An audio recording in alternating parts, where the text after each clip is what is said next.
every behavior, I think, is a form of communication. So ADHD can look like a behavior if it's not addressed in the right way. And I think probably with your work and your coaching, a lot of parents right now are finding out their diagnosis through their children's.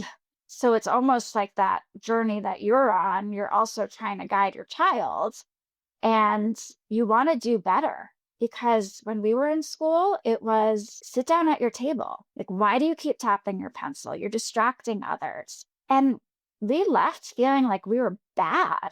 So at LEA, we are either starting from the onset where that will never happen, or sadly, sometimes we have to peel back the onion and try to get that child to the right placement because they have been labeled as a behavior. Welcome to Successful with ADHD. I'm Brooke Schnittman. Let's get started. Hello, everybody, and welcome back to another episode of Successful with ADHD. Today, I have a treat for you, my friend from grad school. We both got our masters at NYU in students with disabilities, and we were fast friends, as they say, with ADHD. An esteemed expert in the field of educational advocacy, and she's known for unwavering dedication to empowering parents and their children to achieve their full educational potential, both academically, socially, and emotionally. So Christine relieves the stress of the complicated process of navigating special education. So for those of you listening out there who have navigated special education, it can be stressful for your children, for the household. So she helps this process by advocating on behalf of the families for the support, services, and placement, which is crucial to children's success. Christine started her journey by impacting the lives of individuals with disabilities. She earned her bachelor's in elementary education from the University of Rhode Island and has a master's degree from NYU. And that's where I met her, specializing in students with disabilities, which helped push her further as a leader with a master's degree from Bing Street College of Education in Educational Leadership. So she has literally all the certifications.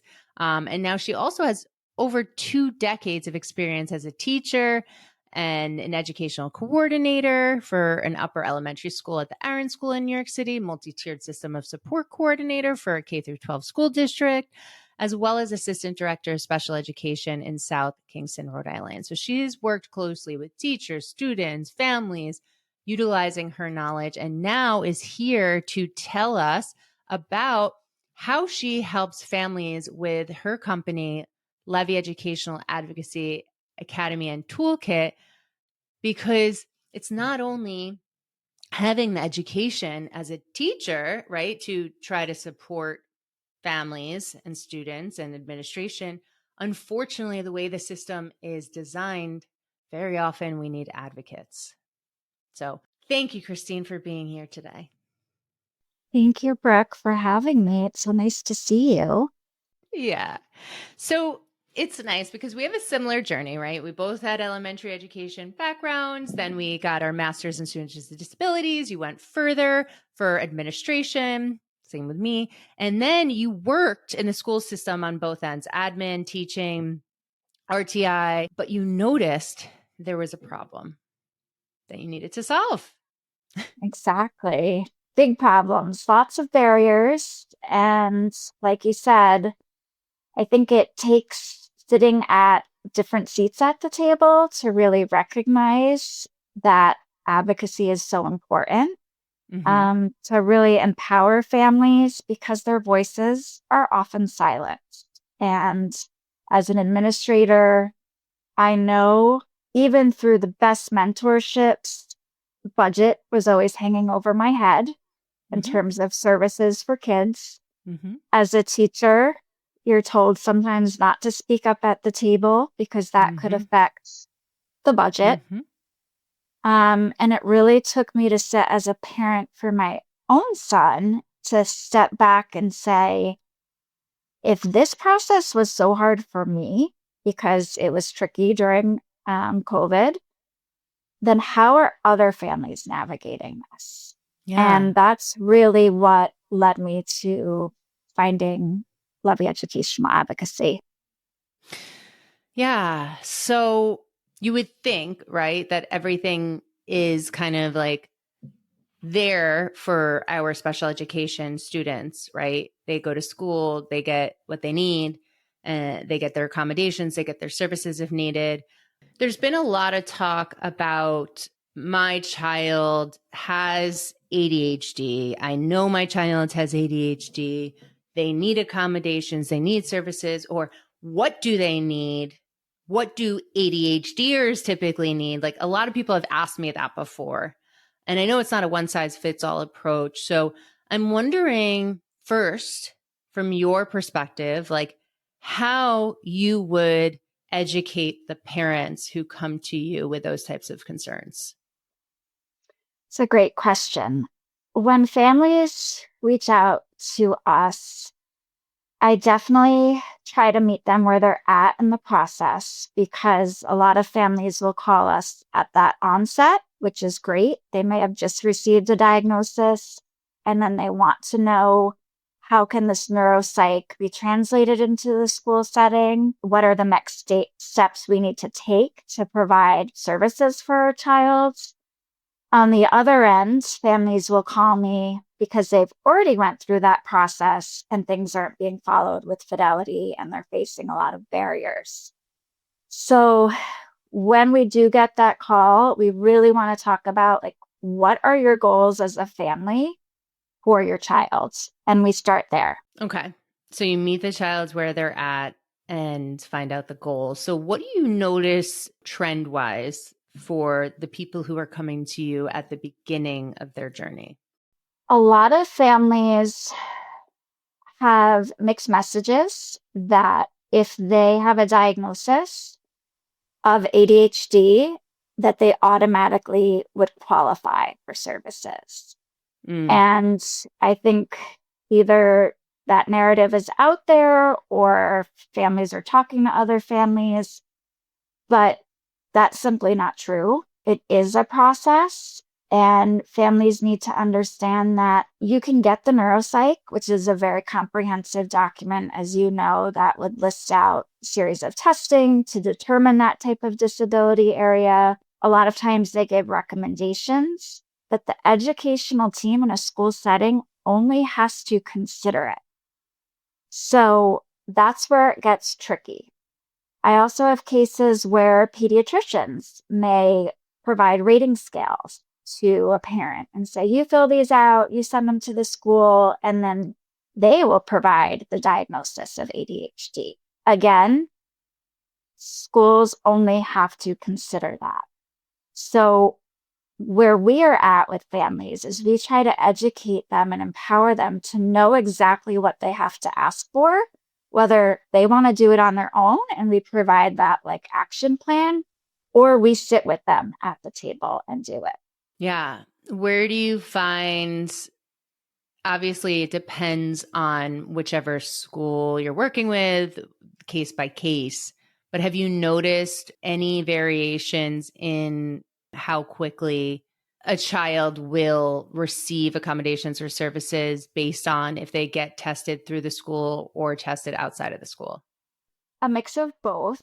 I Hmm. think when you talked about my role as RTI coordinator, response to intervention. Now it's shifted to MTSS in schools, multi-tiered systems of support. Regardless of that diagnosis, I always tell families start there. Make sure in some capacity, the classroom teacher or team that's working with your child is documenting what they're doing. Because more times than none, this isn't the first time you're hearing that your child may have some attentional deficits or executive functioning challenges. So you need to get ahead of it and have them start documenting even prior to getting that diagnosis. Because regardless, when you do sit down at the table to refer your child for special education or a 504 plan, they need to have documentation that they've already tried to intervene. Yeah, I've seen parents come in with binders and notebooks filled with reports and emails and documentations going years back to the table. It's Yes, really powerful. it is powerful. And if you look at the binders, and it's funny you say that because I work from home. So I walk up and down my house with binders, and my kids will be like, "What are you carrying?" And I'm like, So ancient. yeah, seriously. But they're really like kids' futures. Like these binders are their futures. This is their story. This is the barriers that have been put in front of these families so that they can't have access to services. And so, yes, a parent will, we like it when they scan it to us, but of course, we'll take the hard copy. That's where we start. We have to have a record review. We have to say, what has been put in place, what hasn't, what is this email correspondence that went back and forth for first grade and it looked like a behavior, and then he landed in second grade and he was suspended. Why didn't they intervene between first and second? And when we find those barriers and we can go into a meeting proactively and point those things out, it's a lot easier to then get the solution.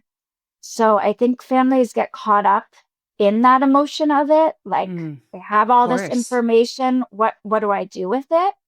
So it's really important that we always start with that record review so that we can have a clear understanding of almost like an FBA, like what's the onset? When did this start? What were the environmental factors? And if you did receive that diagnosis, then why hasn't the team been proactive to put some natural structures in place? Mm. Because every behavior, I think, is a form of communication. Mm-hmm. So ADHD, as you and I both know, and you're the expert, can look like a behavior if Mm-hmm. it's not addressed in the right way. And I think probably with your work and your coaching, a lot of parents right now are finding out their diagnosis through their children's. Of course. Um, and so it's almost like that journey that you're on, you're also trying to guide your child and you want to do better. Because when we were in school, it was like, sit down at your table. I said your name 3 times. Why aren't you listening? Like, why do you keep tapping your pencil? You're distracting others. And we left feeling like we were bad, like we Oh, weren't good yeah. inside. Or we get put into a special class because of behavior. Exactly. Exactly. So at LEA, we are either starting from the onset where that will never happen, or sadly, sometimes we have to peel back the onion and try to get that child to the right placement because they have been labeled as a behavior. Yeah. You mentioned a really important point that so many adults are seeing themselves in their children with an ADHD diagnosis because it is so genetic. And yes, there is that emotional component as a parent, like, oh my God, I want to give my child everything that I didn't receive. I don't want them to have to go through all the negative messages and the punishments and the shaming of living with ADHD that's unmanaged or undiagnosed. But also, as an adult, if you do have ADHD and it's unmanaged, that's even harder, right? To Yeah. put that portfolio together, to separate your emotions from your executive functions. Because when you're overly emotional or emotionally dysregulated, your executive functions shut down and you can't think clearly. And you need a lot of executive functions to put a story together or a timeline together. So I think that's even more important for why you guys step in, so you can be very straightforward and say, I need this. Like, let's work as a team for that accountability purpose as well, which we need so much as ADHDers. Exactly. Exactly. And I think to your point, when we do sit down with families and they have just received that diagnosis, there's a lot of misinformation out there. And I Mm-hmm. think that to have families be able to navigate it with resources like your resources, the neuropsychologist recommendations, We just have to see, how does that look in an educational setting? And Mm-hmm. sometimes that takes the educational team to do more testing.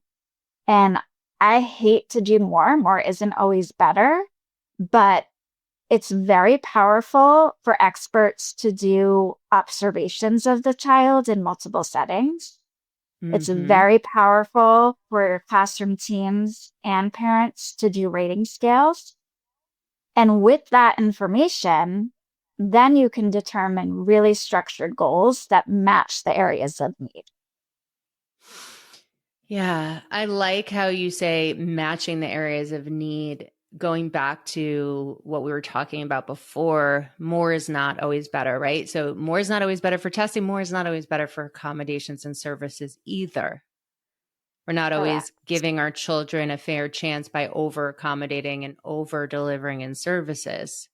Especially if they're not the right services or the right accommodations. And that's Sure. where I think if families come to the table and say, this isn't working, school team's first response is, well, let's just increase the time. Let's see if Sally can pick him up, after lunch. But that's not really the issue. One is, does your child have a connection to Miss Sally? Does your child feel heard with Miss Sally? Is that the right person, the expert to do these interventions? And I think once you peel those layers back, you know that it really takes targeted support versus piecemealing things together. Definitely. Now, in some states, ADHD and anxiety, if you have a diagnosis, you automatically qualify for a 504. What are you seeing with that? So, what I see with that is that in the educational setting, you definitely are considered for the 504 in the educational setting, but the team has to go through a series of questions with the family and, if appropriate, the child to see the impact on learning and concentrating. So, if the team does not see that impact, which to me can be very Big. objective, Yeah. or yeah, so at that point, it takes, like I said, even at a 504 eligibility, to answer that question, you need to have a lot of data points. So we empower the family to go in with those points so that they're not leaving feeling frustrated. Yeah. And what that might look like is, this is what I notice at home. This is what I notice in the community. This is what I notice on sports teams. What do you notice at school? Then we can marry it to, there are certain times of the day that are really hard for the child, structured versus unstructured times. And that way, the accommodations, again, really reflect what the child requires versus so many times it's like a drop down menu. Yeah. Check, Preferential check, seating. check, Let's check check, that check. one. I know. It's the worst question when someone's like, okay, tell me the list of accommodations that you can give my child or with ADHD. And I'm like, I'm not going to tell you. Like, you tell me what the needs are. And then we can go from there. This is not just, a free for all because it could hurt your child. It's such a consuming process. It is. And I think, like you said, we don't want it to be more restrictive for the child. We want them to build independence. At the same time, we don't want them to rely on teacher prompting and rely on like visual supports all the time. Like, what does it look like with the support? And then gradually reduce that support so that the child can do it independently. Talk to the parents out there listening who are at that point where they have tried so hard to get their child what they need and they haven't been listened to or heard in the right way, right? But now they're so emotionally dysregulated and frustrated with the system that they want to throw everything at the child or move the school to a more restrictive environment. What do you say to those parents listening out there? I see you. That's the first thing I say, because that validation is so important for families to know that they're not alone. It can almost feel like with the advocates I work with on my team, we all have special education degrees. We all have administrative experience. We're not just parents that are overly involved in the school, but Mm-hmm. to that, we are also parents of kids with neurodiverse needs. So Mm-hmm. when we can have that Me Too moment with the parent, regardless of the disability area, I think it automatically brings that parent down to, I'm feeling heard and we're going to be on this journey together. Let me take the emotional piece out of this for you so that you can focus on, putting these routines in place at home. Well, I address the team with the types of emails that need to go out saying, referencing regulations, referencing IDEA and your rights as a family with a child with a disability. Automatically, just that process, you can tell the family just feels that sense of relief of feeling heard and seen. The next step, though, if they do have an advocate with them or not, you need to go to the team with clear agendas. Because what happens is the time is very short, as you and I both know. People are running these meetings on like one day, you're in, you're out. You don't even know what way the wind just blew and you're signing something. Mm-hmm. And I always tell families never sign anything at that time. Always take the time to reflect. You have a window of time. And if we're with you, we may say, okay, this is great to sign now because we've done that legwork, but do not agree to things or disagree with things until you are fully educated. Because just like you said, that placement is so crucial for your child. And if your family has gone through years of feeling gaslit Yeah. because nobody's hearing you, then that might not be the right placement for your child. And those are hard conversations, but at the end of the day, ultimately, we need to get your child to a place where they're successful and where they are also seen and heard. It's a journey, it takes time, but I do feel like going back to that question is like it's that initial relief that families feel. It's such a job too sometimes for those parents because they don't feel heard. So they have to gather all this information. It becomes a full-time job in going back and forth and keeping track. So I appreciate so much your role in this because I know when we were administrators in the school system, I remember parents actually becoming advocates in school systems. So other parents didn't have to go through the journey that they did because it literally was a full-time job and it was exhausting. So can you describe the difference between most schools, I think, are required to have a list of advocates, right? That the school that have signed up for advocacy in the school, right? And those are free of charge, correct?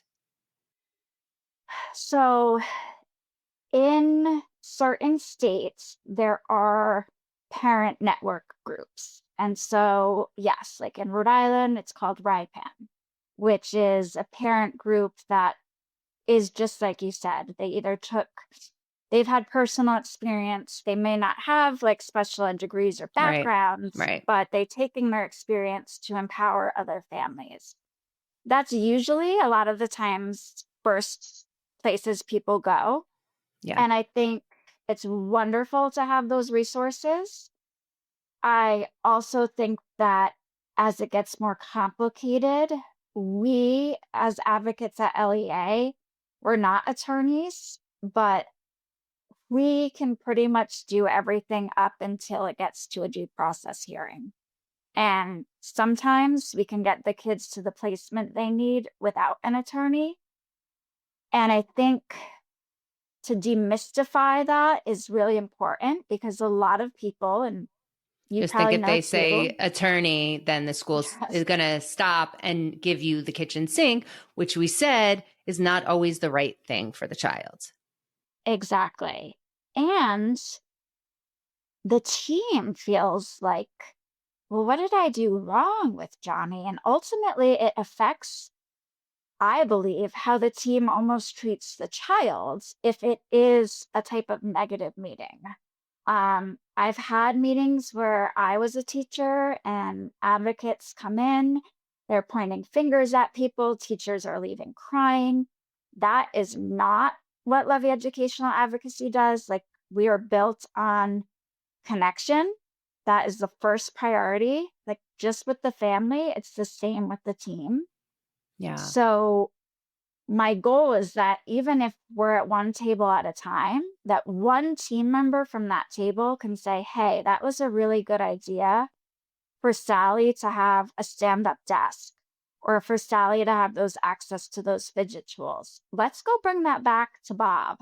And, that would then help another child, like paying it forward, because I know that all families don't have access to advocates.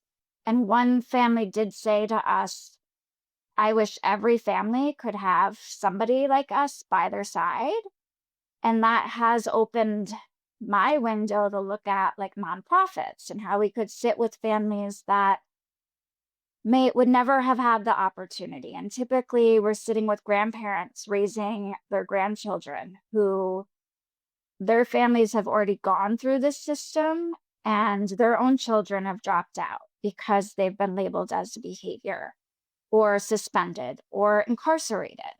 Mm, And that's where it has to stop, is at the line of sitting and doing the hard things with the grandparent, because it's intergenerational trauma at that point. 100%. And I know you personally, and you are so organized and take things from like a logical approach with emotions, like leaving emotions here. Like you thrive on that in all of your previous roles as well. So I can only imagine how helpful you are with your families because they have that intergenerational trauma. They have that stress, the anxiety, the emotional dysregulation. They're at their wits' ends. They're not an expert on how to handle this, nor should they have to be. And that's where you come in with a non-biased approach where you're like, okay, let's separate the facts from the story. This is what's available. This is what your child needs based on all of the data, right? Exactly. Yeah. So it's not only on the school, right, to provide the education to the kids, right? We have a job at home as parents to make sure our children are doing the homework, right? They're bringing their materials to school, right? Like the teacher can't come to the house and make sure that your child is bringing materials to school, right? They can do a checklist at the end of the day to make sure they're packed up, but little control on getting back to school. So, what would you say to those parents, like in this process, on how they can help? That's a huge piece of this. And I agree. Um, as parents of two children with ADHD, it's definitely a journey. I think sometimes one thing's work and one thing works and then the next day it doesn't. So my first step is always to say, if something is working at school that is successful and it's an unpacking checklist or it's a task initiation checklist or a visual. I love Sarah Ward. She does some great executive functioning strategies of like, get ready, do done. What does it look like to be ready for homework? What does it look like to do the homework? And what should it look like when it's completed and in your folder? Mm-hmm. Having those systems at home is really important too. And so if they match, it's even better. If you find something through your own research as a parent or through your own professional development, share it with the team. There's so many times that even my role at the table, when I say, hey, to the school team, the parent and I have thought a lot about X, Y, and Z that seems to be working at home, like a social story. Could you do a social story for the bus ride home? Because that's a really hard time for Johnny at the end of the day. He's dysregulated, he's anxious about the ride. And that's all it takes sometimes is that ask. Pictures are really helpful for kids. I think Mm-hmm. having pictures of the student in the process of doing the things, Mm-hmm. what it looks like to be finished, what it looks like to start. Mm-hmm. And, depending on the age, that could go over well or not. But I think for the elementary level, it's a great tool to have. Yeah. And what about the opposite extreme? Like the parent is doing so much for the child at home. They're hired a lot of help. So the child doesn't look like they have a disability and they're not qualifying for accommodations or services because of the hours of help that's being put in at home. What would you say to those parents?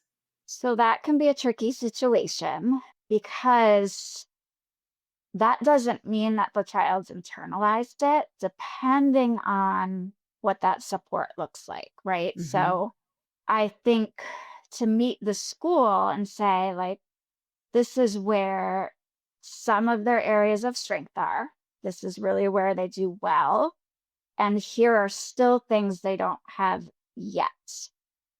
And if the child is doing it at home independently and not at school, what are the barriers that are at school? Typically, if a child's doing something at home, they don't have 24 other kids at home, like, doing their things, or they don't have that overstimulation that might happen at their locker. So I think that there's room to still find things that we can improve on. It just takes sometimes having honest and open conversations, even for the families that may in their mind think that they have everything in place, or at school everything looks like it's in place. It's definitely a collaborative and connected conversation that needs to Mm-hmm. happen, Yeah. because the hardest thing, Brooke, is when families tell me on the end of, I went to the school, I showed them, pictures of work samples, and I showed them how organization is so tricky, and the team says we don't see that here. Mm-hmm. That's a lot to digest because it Mm. almost makes the family feel like, what am I doing wrong?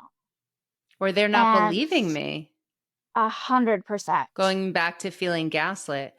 And I Yes, find that especially for the twice exceptional students, the gifted ones who have a disability, that yes, is the hardest it to really is. get accommodations and services. It is. I say, like, the educational advocacy, we're like BYOD, bring your own data, and we help families with that because it's not going to capture that on like a universal screening tool at school or a curriculum based measure. They might look great on those, especially if it is a twice exceptional child where they're in the green on all screeners, but yet they're melting down at home because they're not regulated. Those are harder conversations, but we have to find a space to meet in the middle. And I always, when the noise gets not about the child, we have to pause and bring it back to the child, because that's where I think with all settings, adult egos can get in the way of things. Yeah. This is so helpful. You come from such a calm, connected, and collaborative approach. And I can see how calming that is for parents, how calming it is for the school. And there is no one size fits all approach, right? So, this is why it is a multiple team approach. So, for the parents listening, try to keep track of the data. If you feel like you're not getting your questions addressed or you need more at the table, call Christine and her team. I'm sure you do complimentary consultations too to see if it's a good fit. Yes. So on our website, levyadvocacy.com, there's an inquiry form that families can fill out. And then that automatically goes to our onboarding coordinator who does a 15-minute free consultation. So any questions about the process, about pricing, about what it looks like, goes over that in that time frame. We also have testimonials too, and I always share that families that it's important to follow your gut. I think that when you know something's wrong, it's probably because it is. And at this stage in the game where we're at, like, we know better, so we have to do better in schools.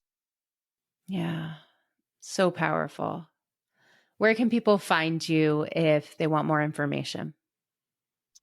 So, like I said, the website's a great place to start, levyadvocacy.com. I'm also on Facebook, Christine Levy, as well as Instagram, Levy Educational Advocacy. Awesome. Christine, it's so amazing having you here. And I can't believe we've known each other for about 20 years right now. Literally, we both started our journeys together.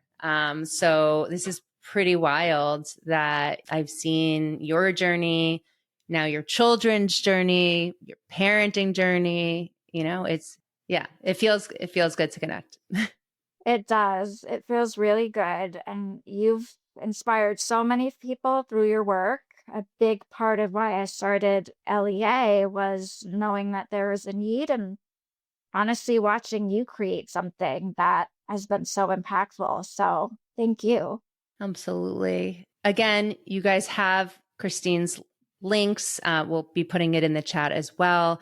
And I know that parents who are listening right now, I hope you get that validation that we see you, you're heard. There is hope. You're not alone. And there are people out there that you can connect with who might be able to help you. Thanks again. Thanks, Brooke. Thanks for listening to this episode of Successful with ADHD. I hope it helps you on your journey. And if you need any additional support for you or a loved one with ADHD, feel free to reach out to us at coachingwithbrooke.com and all social media platforms at Coaching with Brooke. And remember, it's Brooke with an E. Thanks again for listening. See you next time.